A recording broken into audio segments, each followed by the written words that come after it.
Dans tous les cas, ce que je vous propose, c'est que nous sommes le 6 mai 2024, et je crois que Franck, tu voulais nous dire deux, trois petits trucs sur des choses qui ont pu se passer enfin, un 6 mai, à des moments dans l'histoire de l'humanité. Disons que pour avoir rapidement cherché quelque chose à raconter pour la chronique, je me suis rendu compte qu'il s'était passé beaucoup de choses un 6 mai dans l'histoire, et du coup j'ai essayé de faire une espèce de petite liste, on va dire, de ce qui me paraissait les événements les plus marquants, ou en tout cas les choses peut-être les plus qui parleront le plus aux auditeurs et aux auditrices. Je vous invite à aller consulter la page Wikipédia du 6 mai, parce que oui, vous pouvez chercher sur Wikipédia jour par jour quasiment. Il y a un page dédiée alors elles sont pas toujours évidemment fiables, et il faut un petit peu creuser de temps en temps, parce que les dates sont pas toujours nickel, mais bon, ça permet de trouver des éléments un peu intéressants sur lesquels on peut s'arrêter 2 minutes en fonction des différents intérêts. C'est vrai. Déjà, je vous propose de commencer par les naissances. un 6 mai. Alors, un personnage qui est peut-être pas connu en France, qui est très important en revanche pour les Balkans, et notamment pour l'Albanie, c'est la naissance de Skanderberg en 1444. Un personnage donc très très important pour l'histoire de l'Albanie. Ok. Qui est un peu considéré comme par certains comme le père de l'Albanie en termes d'État un peu pas indépendant, parce qu'on est ils vont vite se prendre les Ottomans en travers du museau, mais en tout cas c'est l'un des personnages les plus importants pour le pays, et pour une partie de la région au XVe siècle. Donc si ça vous intéresse, n'hésitez pas à vous y pencher. Il est né un 6 mai. Un personnage qui est beaucoup plus connu en France, qui est né un 6 mai 1758. Tiens, on peut faire un petit test si vous voulez. 1758, un 6 mai, il est né à Arras. Il est mort guillotiné un 28 juillet 1794. Louis Croivet-Bâton. Ce n'est pas Louis Croivet-Bâton. Moi, je vais tricher, je l'ai sous les yeux. Je vais laisser les autres. Oui, parce que je regardais la page. Pardon, excusez-moi. Attends, tu peux répéter la date de sa mort? Le 28 juillet 1794. Il est élu député au tiers-état aux États généraux de 1789. Il est contre l'esclavage, contre la peine de mort. Il est favorable au droit de vote des gens de couleur, des juifs, des comédiens, au suffrage universel masculin, à l'égalité des droits, et contre le suffrage censitaire. Il est surnommé l'incorruptible. Roro. C'est Roro. C'est Roro. C'est Roro. C'est Robespierre. C'est Roro. C'est Rorob. C'est Maxou. alors voilà, Robespierre né un 6 mai. Du coup, question polémique, qu'est-ce que vous pensez de Robespierre? Hot texte, Robespierre est plutôt pour, plutôt contre Robespierre. Vous avez 2 heures.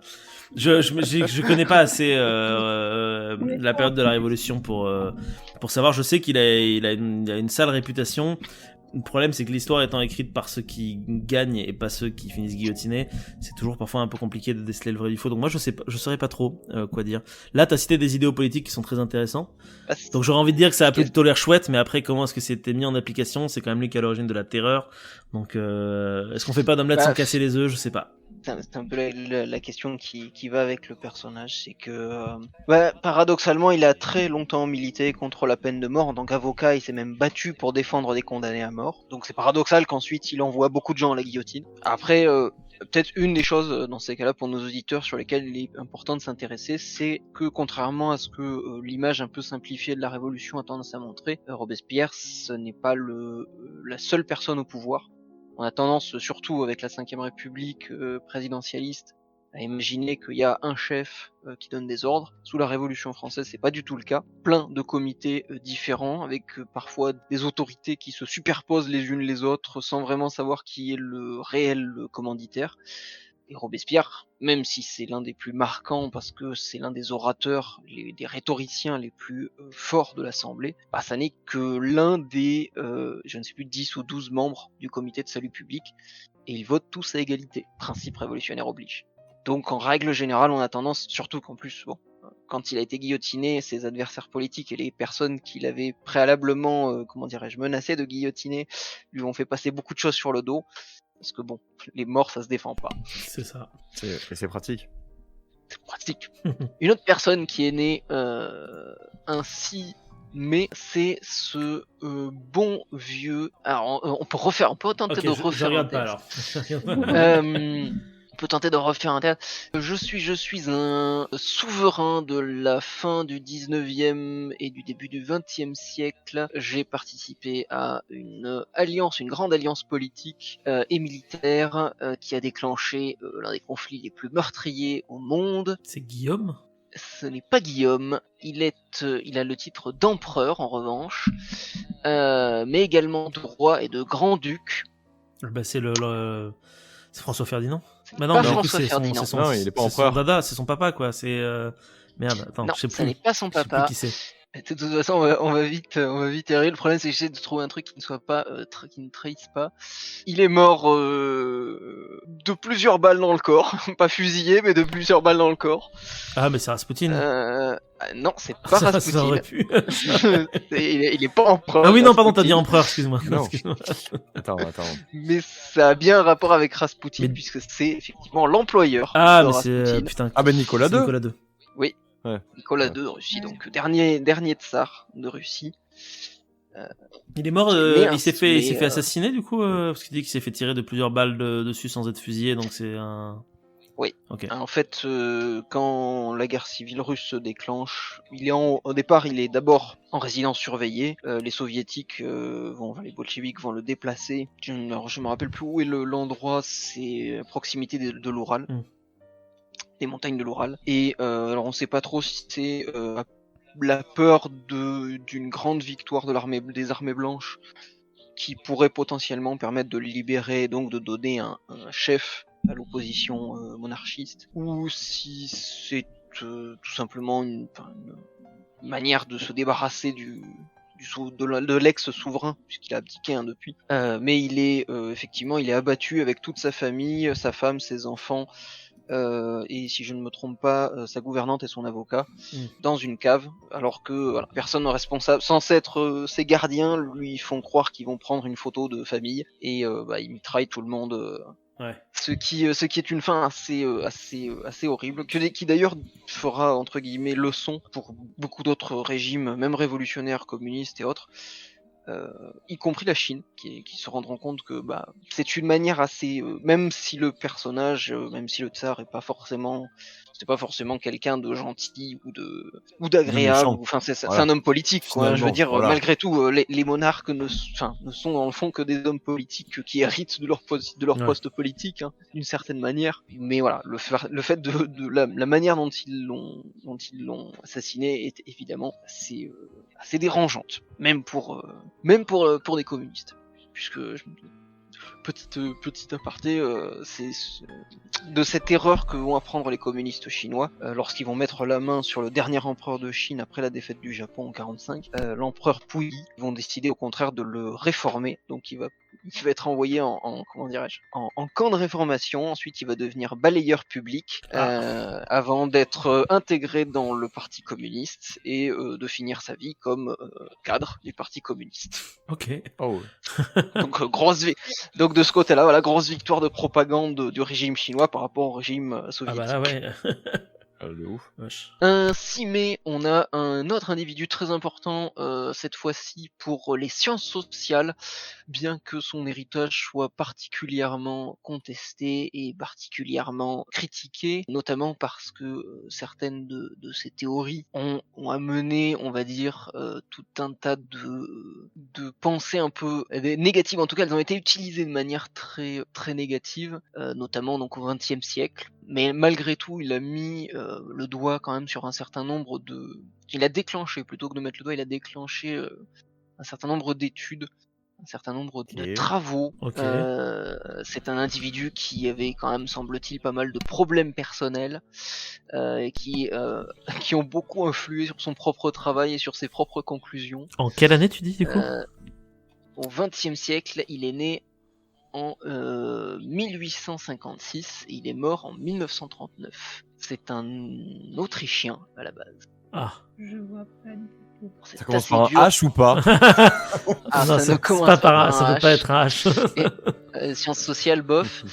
Par contre, de mémoire. C'est quoi, c'est Alors non, Mouse il a Mouse été menacé. Il a été menacé. Pardon, je confonds peut-être avec un autre. Il a été menacé par le régime de H. C'est pour ça qu'il est mort à Londres et pas à Vienne. C'est Mouse ou Durkheim? Non, c'est Sigmund Freud. Ah, c'est Freud, ok. Ah, Qui est né ah oui. ainsi. Ah, c'est pour ça que j'avais du mal à trouver un moyen de faire, parce que psychanalyste tout de suite, ça serait. Ah bon, on aurait trouvé direct, oui. Ok. Voilà, donc psychanalyste très connu. Je vais pas rentrer dans le détail parce que je connais assez peu son travail. Ok. En dehors de, c'est parce que vous avez envie de baiser votre mère. Oui, Voilà. c'est vrai. Donc, Tout le monde adore. et enfin, on a un réalisateur, metteur en scène, acteur, producteur, scénariste, qui est né un 6 mai 1915, qui est décédé en 85, un auteur qu'on peut voir dans beaucoup de choses. Il est célèbre pour... alors je vais pas vous dire si ce sont systématiquement des... Ouais non, si je vous dis les films, le problème c'est que ça va être extrêmement simple, ça va être presque plus de la vitesse, puisqu'il s'agit de la personne qui a créé l'émission parodique La Guerre des Mondes à la radio, et il a créé en termes de films, alors attendez, est-ce qu'il y a la liste? Je pense qu'il doit y avoir une liste de tous ces films. Il manque les films en fait pour réagir, je crois. Tac, ouais, mais j'essaie de parce que le premier, franchement, voilà, malheureusement, ça va être trop simple. Il a fait genre une émission de radio parodie qui s'appelait La Guerre des Mondes.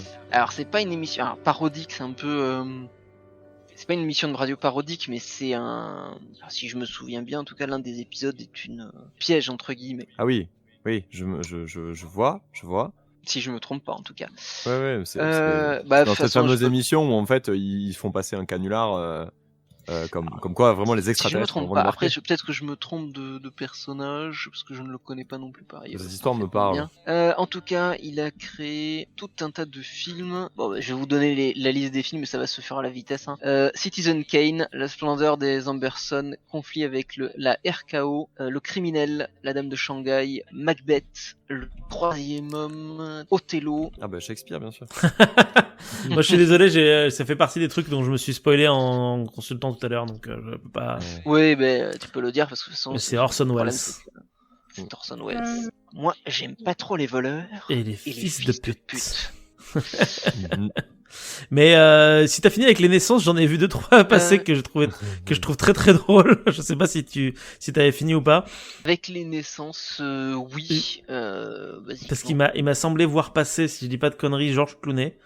Qui est né en 61, du coup un 6 mai, et j'ai vu passer Maître Gims aussi, je crois, ainsi que Christian Clavier, qui est bien ainsi. Exactement. Donc beaucoup de choses. Le truc c'est que la liste est très longue, donc oui, il y en a plein, c'est ouf. Et après il s'est passé aussi beaucoup de choses des 6 mai. Donc j'ai découvert que notamment un 6 mai 1210, la cathédrale de Reims avait subi un incendie. La fameuse cathédrale dans laquelle étaient sacrés les rois de France. Okay. Détruit la cathédrale carolingienne. C'est aussi la date en 1527 du sac de Rome par les troupes de Charles Quint, okay. Notamment parce que leur chef venait de mourir alors que le siège avait été mis en place. Ce qui fait que les troupes, dont une partie sont des troupes allemandes protestantes de Lansquenet, se retrouvent du coup avec une direction très lâche, et du coup les troupes se jettent à l'assaut de Rome et vont piller la cité, et ça va rester dans les mémoires parce que notamment ça a donné un très bon son, une très bonne musique de Sabaton sur les gardes suisses qui ont permis au pape de s'échapper juste à temps et de se réfugier dans la forteresse du château Saint-Ange, ancien mausolée de Adrien, je veux pas dire de conneries, je ne sais plus du tout, je sais que c'est un mausolée qui a été transformé en forteresse. Mais quoi qu'il en soit, là, la vie est passée à sac et ça va durer pendant très longtemps, puisque, je veux pas dire de bêtises, oui ça dure quasiment un an de sac, dans laquelle les troupes occupent la ville et font un peu ce qu'ils veulent. Hein. Généralement des trucs hyper sympas. Bah voilà, pas détailler. C'est aussi la date de début du siège de Cusco, lors duquel les Incas vont tenter d'assiéger les Espagnols, menés par le fameux conquistador Hernando Pizarro, réfugié donc dans la cité impériale Inca avec ses troupes et avec ses alliés amérindiens. Le siège donc va durer apparemment 10 mois et les Espagnols vont quand même finir par l'emporter. Alors il faut dire aussi que les Espagnols, Pizarro notamment, arrive avec un gros avantage entre guillemets, même s'il l'a sans doute pas prévu ni réalisé bien avant. C'est une pandémie, la grande pandémie qui se déclenche avec l'arrivée des Espagnols sur le continent américain et qui va tuer certains en tout cas estiment jusqu'à 90% de la population amérindienne, notamment à cause de bactéries avec lesquelles ils n'avaient jamais été en contact auparavant. Malgré tout, l'exploit de Pizarro, tout comme d'ailleurs l'exploit de Cortés de s'emparer des deux grands empires d'Amérique, à cette période en tout cas, reste quand même assez délirant, puisque si je ne me trompe pas, Pizarro débarque dans l'Empire Inca avec quelque chose comme 180 conquistadors, alors que l'Empire des Incas s'étend sur la quasi-totalité de la cordillère des Andes, de l'actuel Équateur jusqu'au bout de la pointe de... enfin pas tout à fait la pointe, mais en tout cas jusque à peu près, si je ne me trompe pas, au milieu du Chili. Donc un empire quand même assez gigantesque, conquis finalement avec assez peu de moyens par rapport à ce qu'on pourrait imaginer. Bon après, là encore une fois, Pizarro, il bénéficie non seulement de la maladie, mais aussi d'une guerre civile qui se déclenche dans l'Empire Inca à ce moment-là, de la même manière que Cortés avait bénéficié des oppositions à l'Empire Aztèque d'autres tribus, sur lesquelles il va pouvoir compter pour renverser l'Empire Aztèque. Mais je vous renvoie à plein d'autres vidéos de DTDR qui, je crois, traitent des Amériques et Tout à fait. des invasions espagnoles. Tout à fait. Même si c'est vrai que les Incas, on n'en a pas trop parlé. Enfin, Nico, on n'a pas trop parlé. C'est tout parlé des moches une fois que je vous envoie à sa chronique qui était très intéressante parce que ça a été un de ses sujets d'étude au cours de sa vie universitaire. Un peu plus proche de nous, peut-être en 1877, un 6 mai, on peut assister aux États-Unis à la reddition de Crazy Horse, de son vrai nom, Ces chevaux ont le feu sacré, un personnage assez important de ce que les Américains appellent les guerres indiennes, puisqu'il est l'un des compagnons de Sitting Bull, et il est l'un des chefs amérindiens qui va notamment participer à la destruction de la troupe de Custer, du général Custer, un événement assez célèbre, parce que c'est une défaite assez cuisante pour les Américains, et il va en infliger plusieurs. En défendant longuement les territoires de sa tribu et des tribus alliées face à l'expansionnisme américain dans l'ouest de ce qui est aujourd'hui les États-Unis d'Amérique.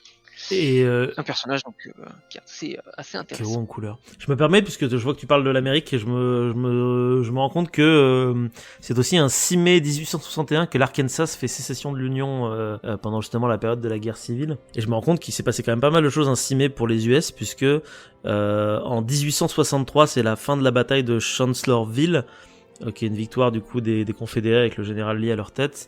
Et 1864, c'est la fin de la bataille de Wilderness, pareil aussi aux États-Unis, du coup pendant la guerre civile.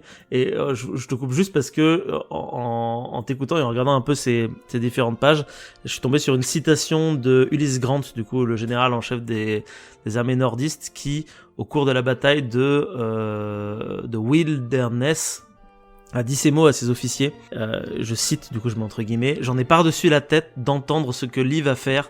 Vous avez toujours l'air de croire qu'il va nous faire un double saut périlleux et atterrir sur nos arrières ou nos flancs à la fois. Regagnez donc votre commandement et essayez de penser un peu à ce que nous allons faire plutôt qu'à ce que Lee est en train de faire. Et je trouve ça très drôle parce que j'ai vraiment l'impression que le mec est ultra blasé quand il dit ça. Voilà, il en peut plus. Le mec est au bout, c'est en mode vous me cassez c'est les couilles là. Oh, franchement, genre vous me saoulez. Voilà, je te rends la parole, pardon. Non, mais j'en prie.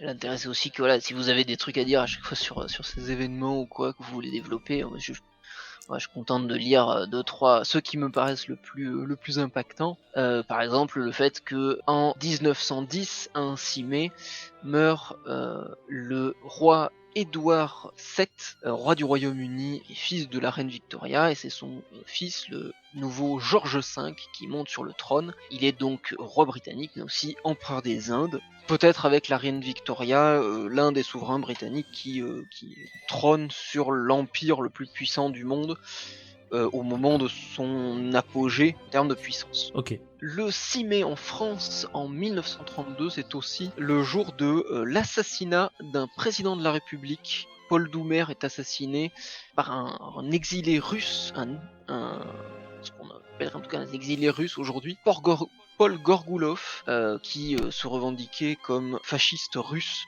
Il reproche notamment à la France de ne pas avoir suffisamment combattu les bolcheviks en Russie. Et il assassine le président à une réunion des anciens combattants, des écrivains, des anciens combattants, et il l'assassine à bout portant, à coups de pistolet, le président mourant le lendemain, un événement qui est assez marquant dans l'histoire politique, surtout qu'ensuite, outre les nouvelles élections, la France perd un président qui était particulièrement un peu plus impliqué en tout cas peut-être que d'autres, puisque la Troisième République est un régime parlementaire dans lequel le président n'a quasiment aucun pouvoir, d'où la présence du président à littéralement un salon de lecture. Mais c'était un président qui, semble-t-il, avait la volonté de remilitariser activement la France. Qui sait ce que ça aurait pu donner dans le contexte des années 30. Les années 30, c'est aussi un 6 mai le jour de l'accident du Hindenburg dirigeable qui va exploser, qui va s'enflammer à quai, tuant tous ses passagers, 36 victimes si je ne me trompe pas. Alors non, il y a des gens qui vont survivre, je vous dis des conneries, il y a 35 morts, dont 21 membres d'équipage, mais il y avait 97 personnes à bord, ça fait quand même quasiment une personne sur, entre une C'est pas personne mal, sur quand deux, même. une personne sur trois, mais surtout l'accident du Hindenburg est photographié de manière assez impressionnante et va participer à la fin définitive de l'utilisation du dirigeable comme un moyen de transport aérien viable. Là-dessus d'ailleurs, on a encore les dirigeables, même s'ils commencent un peu à revenir sur le devant de la scène pour des questions écologiques, puisque ça consomme quand même très très peu. Les dirigeables sont un peu revenus ces derniers temps, ils ont un peu plus la cote, bien qu'il n'y ait aucun projet à l'heure actuelle réel et concret de compagnie, en tout cas, de dirigeables. D'ailleurs, j'ai pu voir passer aux infos récemment que l'une des compagnies françaises en charge de proposer de nouveaux dirigeables pour faire du transport et de la maintenance en haute altitude, malgré ses 90 millions d'euros de finances publiques, n'avait pour l'instant rien produit, ce qui posait des questions sur ses capacités réelles, d'autant plus que les scientifiques semblent douter assez lourdement de la viabilité du projet. Notamment parce que si on n'a que deux choix pour faire voler un ballon dirigeable, soit l'hydrogène qui, comme l'accident de Hindenburg nous le montre, peut être dangereux, parce que l'hydrogène ça s'enflamme assez facilement, soit de l'hélium qui est produit en très petite quantité dans le monde, et pour vous donner une idée, il faudrait pour faire le plein d'un dirigeable à l'hélium, il faut compter entre 8 et 10 millions d'euros, ce qui n'est pas rien. Le 6 mai, c'est une journée donc dans laquelle il s'est passé beaucoup de choses. Si vous aimez bien l'espionnage et si vous avez un petit peu l'âme au complot, c'est aussi le jour où est retrouvé en 1996 le corps de William Colby, ancien directeur de la CIA, qui est retrouvé mort par noyade après être tombé de son canoë après ce qui est qualifié par le médecin légiste de crise cardiaque. Mais bien sûr, si vous aimez bien voilà, petit plus pour les rôlistes et pour les scénaristes qui nous écoutent, si vous avez envie de faire un scénario assez alambiqué, voilà de quoi tenter quelque chose en tout cas. Et on peut finir. Ah, pardon. Qu'est-ce qu'il y a? Non, j'allais dire, j'en ai un du 6 mai aussi. Ah. C'est une... Bah vas-y, et puis après on finira d'accord. sur autre chose. Je vois la mort du 6 mai 1952 de Maria Montessori. Vous connaissez Montessori? Oui. Ouais, École. voilà. Ouais, la pédagogie de Montessori. Et donc du coup, effectivement, des écoles qui ont fini par fleurir plutôt pas mal d'ailleurs en France. Même si Montessori est italienne, hein, rappelons-le. Donc voilà, non, je l'ai vu passer sur la liste, je me suis dit, oh tiens, à toi. Et puis donc, voilà, puis pour pas plus vous ennuyer, alors Oh, j'essaie non. de vérifier quand même si la date est bonne, c'est ça. C'est un 6 mai 2002 pour être plus proche dans l'espace, dans le temps et aussi dans l'espace de nous, qui est fondée la compagnie SpaceX par Elon Musk. Oh, ok. compagnie qui est, Qui ça? par un certain par un brillant inventeur et milliardaire africain. Donc compagnie qui, comme tout le monde le sait, a quand même Bon, bref. a aussi quand même poussé peut-être à minima en tout cas à réintéresser certaines personnes à la conquête spatiale et à proposer des choses, en tout cas des projets intéressants. Après je ne saurais pas te dire, après si tu as des infos, si tu veux nous en parler sur la réalité, je sais que j'avais cru comprendre en tout cas que leur atterrisseur vertical pour les modules de fusée avait l'air de marcher. Ce qui était potentiellement intéressant, mais je ne sais pas plus, à part que les Américains utilisent sa compagnie pour faire plus de trajets commerciaux. Ça, j'avoue, moi je connais pas spécialement les détails à ce niveau-là. Je sais juste que l'individu a tendance à me débecter un petit peu, mais Oui. mais voilà. C'est là, moi aussi. C'est ça, j'en reste là-dessus. C'est sûr que la personnalité d'Elon Musk, elle est. Voilà, elle est comment on pourrait dire de manière soft. Voilà. Elle est contentieuse, elle est. Voilà. Bon, après, moi, c'est plus SpaceX parce que j'aime bien l'espace, j'aime bien l'exploration spatiale, c'est un truc qui m'intéresse donc. Tu peux comprendre. Bah, le fait qu'il y ait toujours des gens qui malgré tout se passionnent pour essayer de continuer vers les étoiles, à nous pousser vers les étoiles, je trouve ça assez sympa quoi, même si le grand patron est pas tip top. est pas très sympathique, mais à ce titre-là, bon, il faut pas regarder le grand patron de la NASA qui a envoyé des hommes sur la Lune. Faut pas regarder les grands patrons tout court en fait. Ouais, mais alors celui de la NASA, c'est un peu spécifique. Et bien justement, nous allons C'est-à-dire parler du patronat aujourd'hui. Si vous voulez. Vous avez la soirée. Enfin, on pourrait en parler parce qu'il y a deux autres trucs. Effectivement, je me suis dit bon, ainsi, mais est-ce qu'on va en parler? Non, peut-être pas. En tout cas, en 2007 et en 2012, ainsi, mais se sont produits respectivement deux élections. Et oui. Celle de Nicolas Sarkozy et de François Hollande. Et oui. Voilà, Monsieur Karcher est l'ennemi de la finance, qui, comme tout le monde le sait, ont été respectivement très efficaces. Ah bah ça c'est sûr. Dans leur gouvernance. Dans leur gouvernance. Ouais. Voilà. Donc on finit avec une note joyeuse. Yes. Bah merci beaucoup du coup Franck, merci à toi. Pareil, moi je suis pas aussi réactif que Mika mais j'applaudis quand même. Je tiens à préciser pour les amoureux de l'espace qu'il existe une émission de rien et de tout avec Benoît et Benjamin où ils vous parlent pendant 1 heure et des brouettes de l'espace de manière générale et du devenir un petit peu spatial dans le futur. Donc n'hésitez pas à aller y faire un petit tour. Les de rien et de tout sont souvent pas regardés parce que c'est que des discussions, mais ça reste chouette quand même malgré tout, donc n'hésitez pas. Si ce petit instant passé en notre compagnie vous a plu et que vous avez envie d'en passer d'autres avec nous, eh bien n'hésitez pas à vous abonner, mettre un petit pouce bleu, partager la vidéo ou encore nous suivre sur les réseaux sociaux. Sachez que vous pouvez aussi écouter cet épisode dans son entièreté et pour cela vous n'avez qu'à vous rendre dans la description de la vidéo. Je vous dis à très bientôt pour à nouveau écouter un petit peu de tout et surtout un petit peu de rien.